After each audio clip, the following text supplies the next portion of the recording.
Ini buruh. Undang-Undang Nomor 13 Tahun 2003 menyebut buruh adalah setiap orang yang bekerja dengan menerima upah atau imbalan lain tanpa membedakan lokasi kerjanya. Yep, itu artinya buruh bukan sekadar mereka yang berdiri di barisan mesin pabrik atau yang memakai helm kuning di proyek konstruksi. Mbak-mbak dan mas-mas yang kerja di SCBD juga termasuk buruh. Nggak bisa dimungkiri, awalnya istilah buruh emang lekat sama kerja-kerja kasar dan punya sejarah yang panjang. Kata buruh sudah ada sejak era kolonial Belanda. Ia dikenal sebagai kelompok atau sarekat kerja.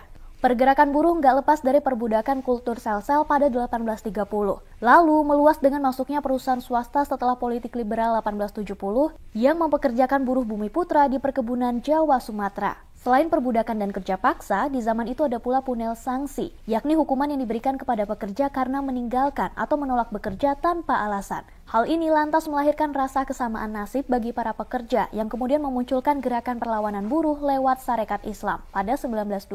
Perlawanan buruh berlanjut dengan masuknya paham Hank Sneveliet pada 1914. Ia lalu mendirikan ISDV yang mewadahi para pekerja tanpa membedakan ras dan etnis. Pada 1919 lahir organisasi buruh pertama, Perserikatan Kaum Buruh, atas gagasan Sosro Kardono dengan Semaun sebagai ketua. Sosro Kardono merupakan putra ketujuh Bupati Sidoarjo, Adipati Condronegoro, yang dikenal vokal melawan pemerintah kolonial dengan cara aktif dalam organisasi. Sementara Semaun adalah tokoh buruh dari Semarang yang sejak remaja aktif di Sarekat Islam Cabang Surabaya. Ini menandai kesadaran lebih lanjut soal perjuangan hak-hak buruh. Reformasi 1998 lantas menjadi momentum untuk merevisi kebijakan ketenagakerjaan yang berujung pada pengesahan Undang-Undang Nomor 13 Tahun 2003 tentang ketenagakerjaan. Undang-undang ini memayungi landasan, asas, pengupahan hingga jaminan sosial buruh. Pada 2013, lahir keputusan Presiden Nomor 24 yang menetapkan 1 Mei sebagai libur nasional untuk menghormati kontribusi buruh. Namun, terang perlawanan buruh sempat tercederai. Pada 2020,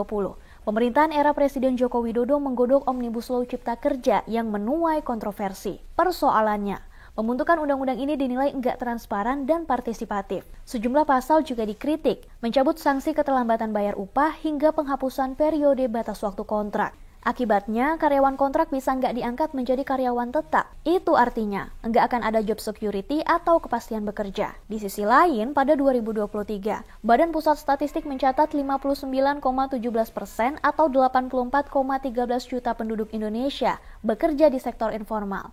Mayoritas tanpa kontrak, tanpa BPJS, dan tanpa pesangon. Di era modern, kerangka hukum buruh di Indonesia masih bergulat dengan warisan kolonial, celah regulasi, dan tantangan penerapan di lapangan. Terus, kalau mitra ojol atau kurir apa juga bisa disebut buruh?